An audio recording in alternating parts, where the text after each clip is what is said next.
Rock and roll, Andy Hoare. Welcome to Friday 15 with Master B2B. My name is Brian Beck. I'm here with my partner in this intergalactic thought leadership series where we pull people from the future, as you will see soon.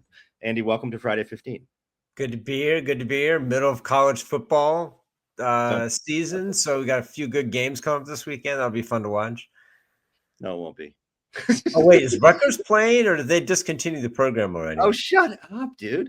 No, we didn't discontinue the program, although I've discontinued watching. Well, we have Washington tonight. So, and Washington has, they've been. No, you got that wrong. Washington has you tonight. Oh, pretty much. It's at Washington. The Huskies have us, and remember Washington, the runner-up for the national championship. Now we did beat them 2 years ago. I will tell you, or last year, but that probably won't happen this year.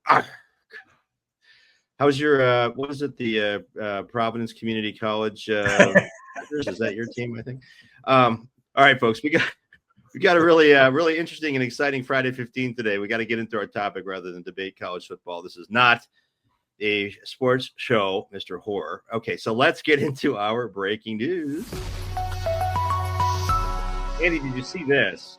Billionaire investor Marc Andreessen says AI destroying jobs and making everyone poor is a fallacy. And even if that did happen, prices would drop. What's he talking about? Oh, I love this. Well, we love anything AI on the show. And when I saw that story, I thought, this is classic. So everybody's worried about AI destroying jobs, net gain, net loss. That's a whole nother discussion for another day. And we've had it many times and we'll continue to have that conversation. But what I love about this story is that this, I think, is the way Silicon Valley, I'm going to do a gross characterization here, generalization, but this is the way they think about this stuff. Well, maybe that'll happen, but if it does, prices will come way down. So you won't have a job, but what you can afford will be really inexpensive. Great. There's a serious point, though. There is some truth to this because the greatest component cost of any product service is labor, right? And if labor were to come down dramatically in price, then there's some truth to this, that things could get precipitously cheaper. Maybe dramatically cheaper, right? And energy is another one, right? I mean, energy is very expensive right now, but we will move to nuclear. And once we do, the price per kilowatt hour is going to plummet because nuclear is ridiculously inexpensive. So it's almost like a parallel for what could happen with prices in general. Well, it's interesting. I mean, he was talking about AI and the fallacy of it. And so we're going to actually talk a lot today about AI. In fact, our topic today is getting unstuck with AI. So, Andy, we have all these businesses that have said, hey, they don't know how to move forward. I mean, we're going to do a recap of our roundtables in a couple of weeks as we finish them out. But one of the things that I'm hearing around the country as we go to our regional roundtables is companies really don't know where to start or how to kind of frame up their investments in AI. There's a pressure around it. People are saying, hey, the boards and the C-suites are saying, invest in AI. Well, what do I invest in? The companies, in fact, I was in Minneapolis recently for a roundtable and asked the question, how are you guys thinking about AI? And, it's fascinating because a lot of folks, they can get funding for these things, but they don't know what to fund. And so, and then there's the issue of getting, sort of just getting unstuck, getting started. Where do you go? And so we asked our audience this week, Andy, what are the primary reasons B2B executives get stuck on AI and don't move forward with embracing this powerful new technology? And the number one answer, 36%, is I don't know where to start. Where do you go? There's less, there were some people that said, I don't see the business value, or I fear disruption, to Andreessen's quote, or it's too complicated.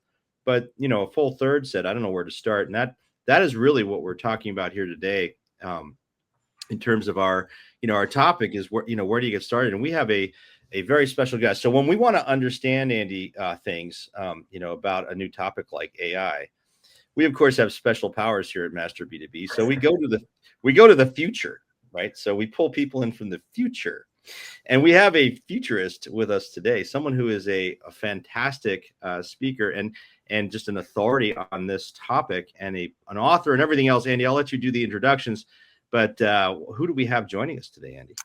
Yeah, so Dr. Lisa Palmer is joining us today. And so we got to know Lisa several months ago. And we were very impressed with what she had to say. She's written a book, which we're going to talk about here in a moment. But I was putting together this slide yesterday and thinking, when does this woman sleep? I mean, so she's the CEO of Dr. Lisa AI, which is an advisory services and consulting firm.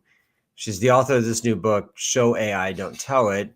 She has PhD with a focus on AI. She has an MBA, and she studied engineering at its core. She's a professor, a speaker, and then in her prior life, she ran executive programs for Gartner.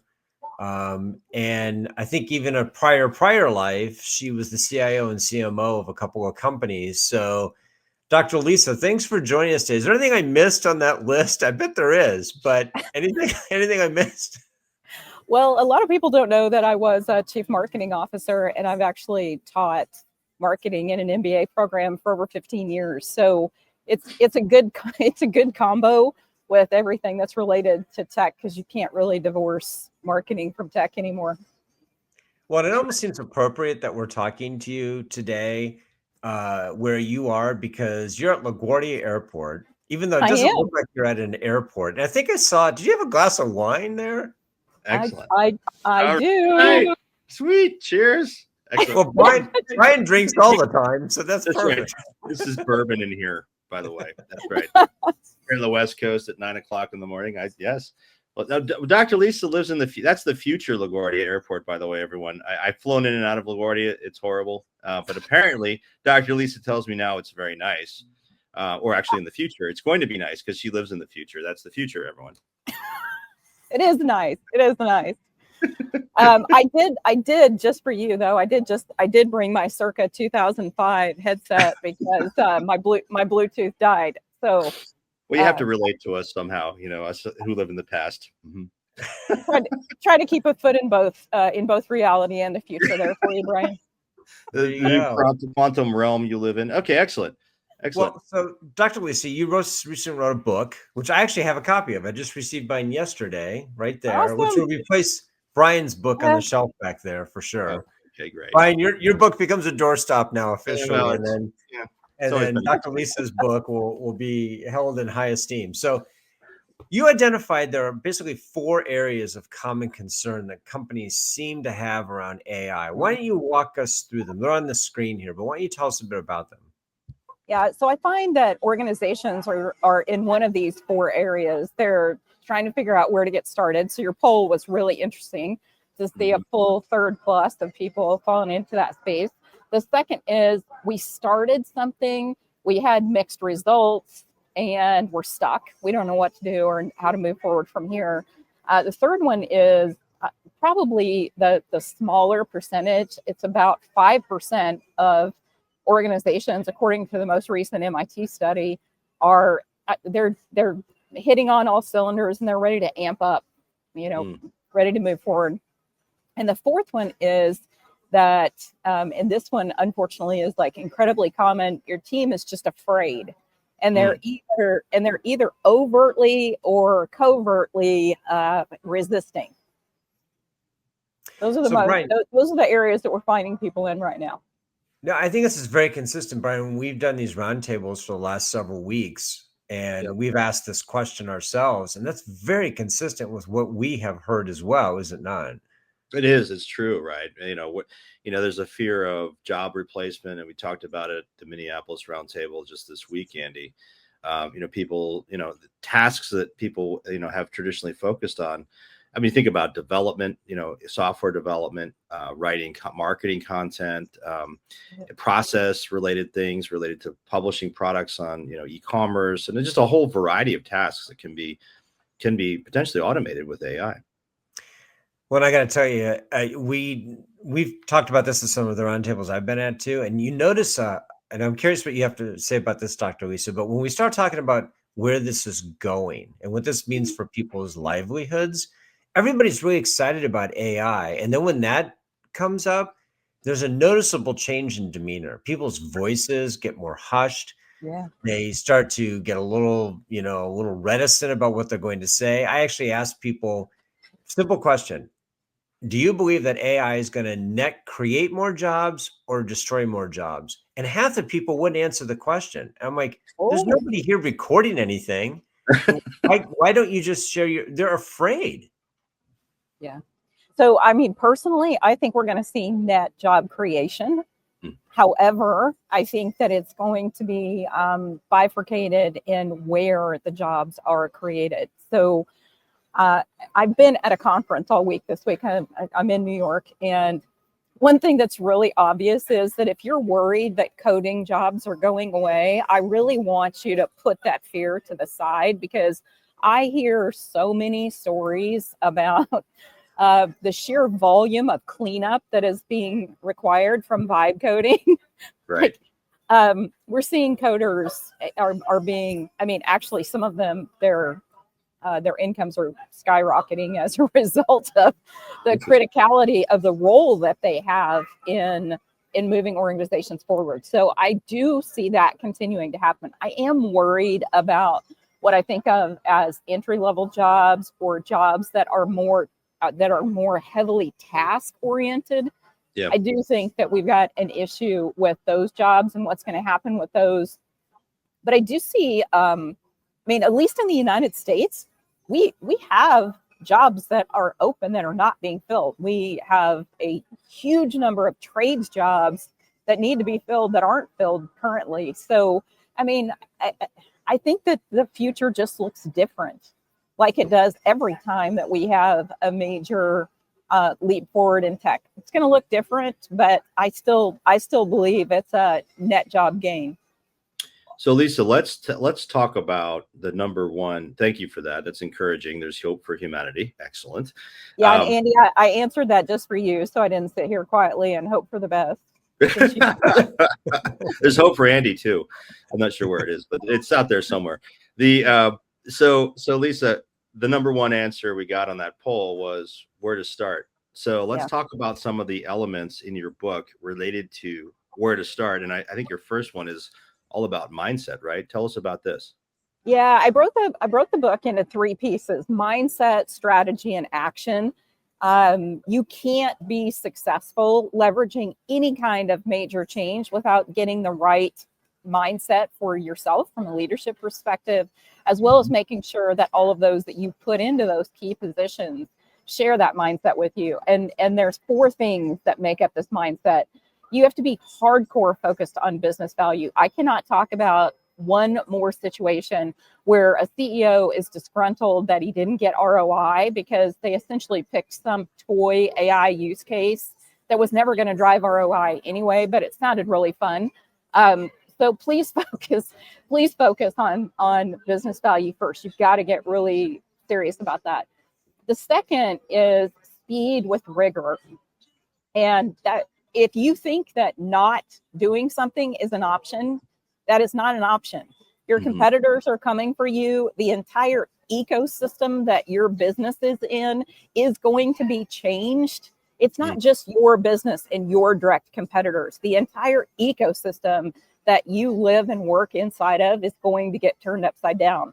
So you've got to do something. You have to move. You have to move with speed, but you need rigor. And when I say rigor, think about, how do you keep yourself out of the ditch? So ask yourself questions like, what is the worst thing that could happen? And then make sure that you're specifically designing to avoid that. I know that sounds super simplistic, but those are some of the things that we have to do. Over designing for rigor just means you're not going to get anything done. So remember, speed first with rigor. Simplicity means stop trying to make everything so hard. Simplify. That means the way that the language that we use, the architectures that we create, the business plans that we pursue. Think simple, and then superpower that with artificial intelligence, because it can help you move faster. It can help you scale more. It can help you personalize what you do for your clients, but you need to do it as simply as possible, because we have no idea who the winners and losers are going to be in this environment. And the more complex your solutions are, the more painful it's going to be to unwind it. Right. And then finally, don't over automate. I see this is already happening, where we're starting to see major fines come out We're seeing customer dissat issues that are off the charts because organizations are trying to over automate. We've seen this happen when RPA hit the market years ago. So please design for human centricity. I call it human plus AI. Gotcha. So let me get this straight, Dr. Lisa. So if I have the right mindset, I can replace Andy with agentic AI. Okay, mindset's just the first component. Now we got to talk strategy and action. So okay, well, let's talk about that. Okay, so good. Don't throw him out yet. Brian always gets stuck on the first part, the mindset, and he can't get out of that. It just swirls the toilet bowl, as I like to say. So let's talk about strategy, Lisa. So I got the right approach. My mind is set in the right way, but now I have to come up with a direction. Talk us through that. So again, hardcore business value focus out of the gate. Don't do anything. You've got a go, no-go decision that is entirely based around business value creation. Next, there's so much you can do with AI. So think about your customers. There's so much you can do. So think about how do you make things better for your customers? That's where you can get started. Collaborative teaming. If you have an organization that is siloed and people hoard information and they don't share, you're going to struggle with artificial intelligence, which takes me to culture shifts, because organizations that are designed like this today, you better make some people changes and you better make some culture changes, because you will not be successful. You've got to work in a highly matrixed, highly interfaced way in an AI-powered world. And then, of course, data is the key to all of this. And you've got to make sure that you have a clear data plan. Please don't boil the ocean. Like, identify your business use case, and maybe you just need 10 pieces of data, not 1,000, right? Don't try to fix everything. I've literally stood in boardrooms where there was screaming and cursing and some throwing of things, because board directors said, what do you mean our data is not ready? We've been giving you millions of dollars for data for 2 decades. Why are you telling me that the data is not ready? Because being data ready for AI projects is different. So scope small, scope small. That's fascinating. You know, what's interesting about that, Dr. Lisa, is that the fundamental hasn't changed, you know, over the last 20 years. Staying focused on the customer, understanding what their needs are, and AI is really a tool, right? So what's your third, your third component is all about action. Tell us about that. Yeah, this is about action, and the way that the reality is that when you undertake something like this is a massive change management effort. And so you've got to capture hearts before you can capture minds. And the way that I have been successful with this over and over and over again is using literally a show not tell approach that use visualization tools. And I put dozens of these into the book. I also challenge executive leaders. If you have not tried these tools, know this: you cannot delegate learning. You cannot delegate learning. And so the way that you learn, and the fastest way that you learn, is to get hands-on with these tools. So if your audience takes away nothing today, except I'm going to go and I'm going to try a vibe coding tool like Lovable, or I'm going to try an agent building platform like Mind Studio, or maybe they haven't even tried something as simple as a chatbot. You know, maybe they're trying to delegate all of that. So use visualization tools, define your goals, select what tools you want to use. And by getting those tools out in front of your stakeholders, you start to capture hearts, which leads to capturing minds. And that's how you get people to move past the fear that we know is so prevalent. So what you're really talking about here is, and that's a great quote, by the way, you can't delegate learning. I just stole that. So I'll attribute it to you, Dr. Lisa. Don't worry. Good. No, it's really good, because I think that's really true, right? So if you think about, you know, and I can say this of our business, Andy, the stuff we're doing here is, why do we feel, you know, confident in talking about AI, and why are we not afraid of it as a business, and how can we embrace it as a tool? Well, it's because we work with it. We're developing tools around it. We've got, you know, I use it all the time myself, and I think that's what you're alluding to a lot, Lisa, is, you know, at an executive level, right, getting people comfortable with using the technology. themselves. You can't delegate that down to someone lower in the organization, right? Is that what you're saying? Yeah, you absolutely cannot. And there's nothing. I was in a room full of CIOs and CDIOs yesterday, and when I was talking to them about this, one of the gentlemen spoke up and said, I built something in Claude Code 2 weeks ago, and it has changed the way I'm leading my team. Right. A direct quote, right? Because once he experienced it himself, it reset his mindset around the art of the possible. And now he's leading in a different way. And that's what we need. We need every executive to get hands-on with these tools, because it will change the way that you lead. Yeah. You know, Brian, this reminds me of is the conversation you and I have had many times before about, very similarly, you cannot delegate transformation. Right. We always laugh, Dr. Lisa, when we hear people say, oh, I'm the director of transformation. I'm like, well, there's a bunch of problems with that. There's only one person in charge of transformation. And it's the CEO, because if the CEO is not leading the transformation, it is not going to happen. Yes, I totally agree with that. And, you know, it's interesting. So Dr. Lisa, thank you for that context. That's very helpful. And I think for our community, this is really a good framework to overcome that 1/3 of the challenge that people seem to have. Where do I start? So it really does start with mindset. And now I have a clear roadmap for my evil plan of replacing Andy Hoare with agentic AI. So thank you for that. I can now refine my prompts and get to a real Andy Hoare lookalike. So we'll test that next week. I want to see that, Brian. Yes, you will. You will. Don't worry. All right. Well, Dr. Lisa, thank you very much. We're up on time. We got to go to our announcements, and hang on for us here, if you would. We're just going to take you off stage for a bit here. And Andy, what an interesting interview with Dr. Lisa. She's really a fantastic resource, and encourage folks to take a look at her book. And you know, buy that. I just got, you got your advanced copy. I'm still waiting for mine, but it's coming soon. I think she promised she did. All right, folks, we got a couple quick announcements here as we go past our Friday, well past Friday 15, but it's been worth it. First off, folks, Master B2B Nexus is your personal B2B digital lifeline, providing expert advice exclusively for B2B e-com executives. This is like, you know, a speed dial advisory, or advisory on speed dial. Can I say speed dial anymore? That's really not a thing. Your dial-up phone? Do you still have a wall phone with a long cord? Yes, that's right. That's right. I got I got a cordless phone. You ever heard of those? I got it. I faxed in my order. So were you pulling the antenna up? One of those? Yeah, that's exactly right. Yeah, it works pretty good. I can go like 20 feet out my front door. Anyway, it's pretty cool. So, folks, Master B2B Nexus, encourage you to check it out. It is a paid service for practitioners. Go to our website, Master B2B, and take a look. It is impacting people's decision-making every day. What a great group. Master B2B Forum. By the way, Andy, I showed this slide to a room full of people from 3M and Solventum the other day, and they said Matt Palmer should be getting NIL money on the upper left there.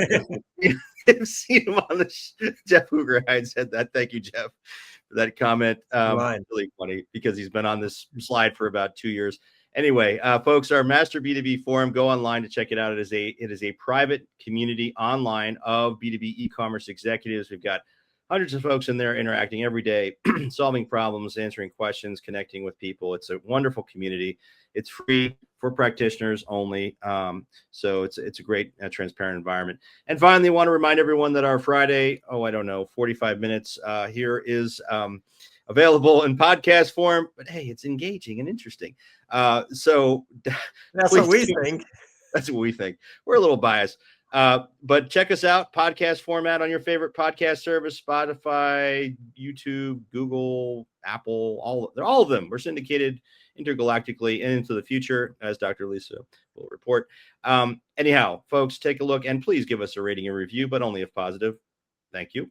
And folks, we will, and this wraps our Friday 15 for this week. Oops, bad slide. Let me take that off. That was Andy Hoare's work, by the way. Thank you, Andy. Any final words before we wrap? The avatar, Andy Hoare, which apparently you are now interacting with. It was my real one. Yeah, my Gen AI is all screwed up, man. It's terrible.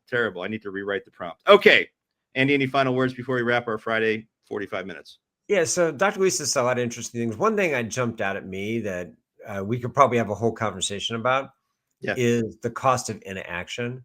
Oh, yeah. It's not something companies measure, but it reminded me at our event this week, swear to God, somebody actually said, we measure the cost of inaction. I said, Really? oh my God. They said, yeah, there's a cost to doing nothing, opportunity cost. We actually have a metric and a model around opportunity costs. So I'm like, wow, that makes one. And by the way, everybody should be doing that, but nobody does. Exactly. Fascinating. Okay. Well, thank you everyone for listening. That's a good way to wrap it up. We'll see you next week on our next Friday 15.